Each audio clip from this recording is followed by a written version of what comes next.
il avait un peu surpris d'ailleurs ce soir-là. Il n'était pas le favori. Et puis il avait dominé. Et depuis, il confirme. C'est ce qui est intéressant. Il confirme qu'il est bien le meilleur poids mi-lourd en France. Et il est parti vite là dans cette première reprise. Ouais, puis le Canet, c'est une ville qui lui réussit plutôt bien. Ouais, domination. Avec le crochet gauche qui est arrivé. Et dans le coin, José Tavares qui est obligé de monter les mains. D'un côté, donc Mohamedi, toujours invaincu, 19 succès, 9 remportés avant la limite. Et de l'autre, José Tavares, 12 victoires, 4 avant la limite et 4 défaites. Ouais, il est bien en confiance, hein, Mohamedi. Et ça se comprend et ça se confirme. Avec le crochet gauche. Ah ouais, de plus en plus. Il est certain que Tavares ne fait rien pour le faire douter. Il le laisse travailler à mi-distance comme il a tort. Comme il a tort, Tavares. Et pour l'instant, l'initiative, elle est bien marseillaise. Elle est bien du côté de Nadjib Mohamedi.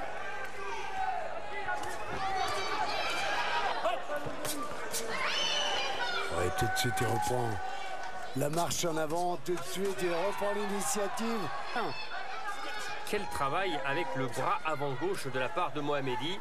Là, c'est en piston avec le direct et beaucoup de travail avec le crochet gauche.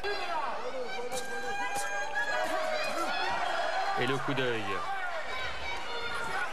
pour éviter les remises de José Tavares. Ah, pour l'instant, il n'y a qu'un homme, qu'un boxeur sur le ring. Ils sont deux, on est d'accord, mais un qui travaille. Ah ouais, c'est bien. Et maintenant, il travaille à l'intérieur en plus. Mohamedi a compris.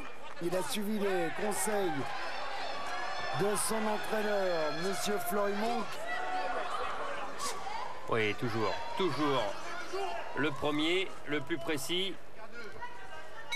Nadjib Mohamedi qui remporte bien sûr cette deuxième reprise face à un vrai champion de France.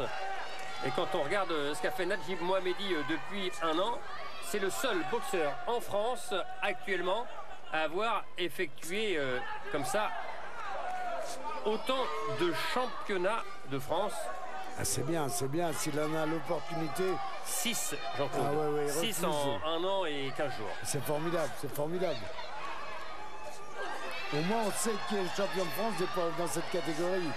Ah oui, et il est en train de démontrer qu'ils veulent rester. Oh là là, pression très grande.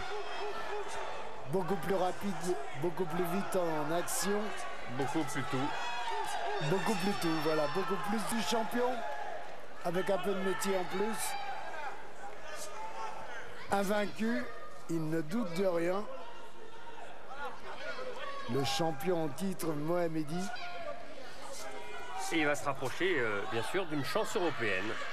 Ouais, c'est bien, quand on a confirmé qu'on était le meilleur dans son pays, on a le droit, et ça c'est le rôle, après de la fédération ou de la structure de la ligue professionnelle, que de faire classer ce boxeur-là dans le mieux possible pour qu'il ait une chance européenne.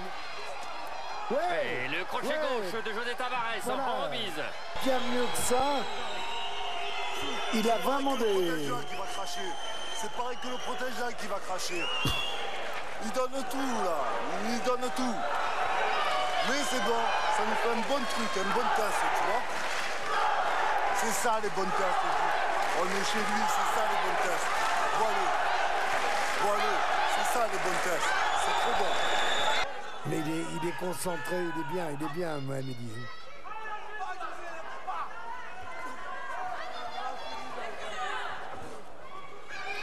Bon coup d'œil. Voilà, puis là maintenant, il est à sa distance. Et là, de la part de Mohamedi, bonne droite. Qui a envie, il a envie de rentrer dedans, Mohamedi, il a envie aussi d'être explosif, il a envie de démontrer qu'il est, ça on le sait actuellement, le meilleur mi-lourd en France, esquivé par Nadjib Mohamedi, les deux mains maintenant en bas, et il joue sur son coup d'œil, sur ses retraits du buste. Et là il a été touché avec le crochet gauche. Ouais, mais on ne peut pas encore enlever ce rune au champion de France. Hein. Vous en êtes sûr. Sûrement. Et pour l'instant ça va vite, du coup du côté de chez Mohamedi. Oh, il a même plus de garde, Mohamedi, il a même plus de garde. Alors sur une accélération de Mohamedi, où là il est en train d'épuiser Tavares, en train de le dégoûter carrément, il n'y a pas d'autre mot. Et Mohamedi qui a même eu le temps là de s'aérer au niveau du short et de la coquille, tranquillement. Ah, il laisse trop de solutions, trop de possibilités aux champions de France. En restant quand même toujours... Si ça continue, l'arbitre même va se poser des questions parce que la domination est trop grande. Ouais, l'uppercut bien à l'intérieur réussi par Mohamedi. Il réussit à peu près tout ce qu'il veut. Ah ouais. Et la fin de cette 5e reprise. Alors, voilà, et avec le point avant gauche de Mohamedi, prêt à ajuster, la réplique de Tavares. Ah oui, il y a une bonne révolte là quand même, c'est mieux dans ce 6e round. Mohamedi, vraiment qui est en pleine confiance là, il n'y a rien qui le fait douter. Ah, il manquerait plus. Et il progresse lui aussi. C'est vrai que la confiance permet d'oser des choses.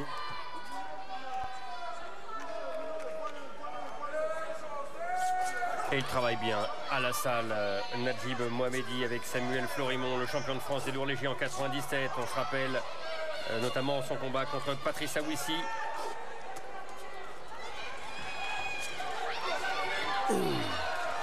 Boxeur spectaculaire. Et c'est ce qu'il veut être aussi, Nadjib Mohamedi.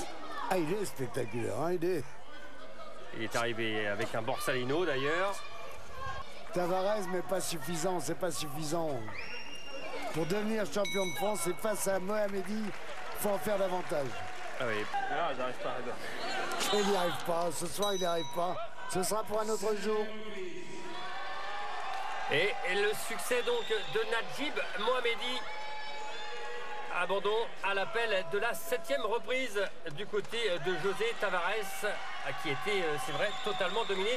Et ce Nadjib Mohamedi, eh bien, il continue de progresser, Jean-Claude, même si là, il a complètement étouffé Tavares. Ouais, vraiment, comme je disais tout à l'heure, il est en confiance. Et lorsqu'on est en confiance, on ose un peu plus.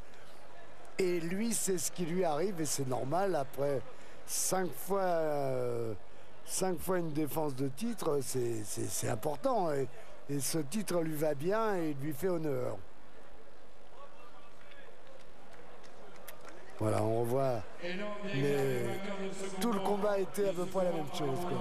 Allez, la déclaration officielle, l'annonce officielle de Daniel Alouche.